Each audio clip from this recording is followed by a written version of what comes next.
শুকনো টাকায় শৈল মাছ লাভ মেরে সেই মাছ ধরতে যাচ্ছি আমরা।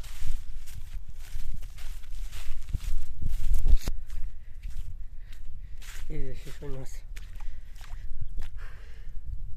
মাছ ধর, এক হাতে ক্যামেরা এক হাতে মাছ ধর। এই আবার চলে যায় কি, আল্লাহ সব কাদা কাদা করে দিলে মাল।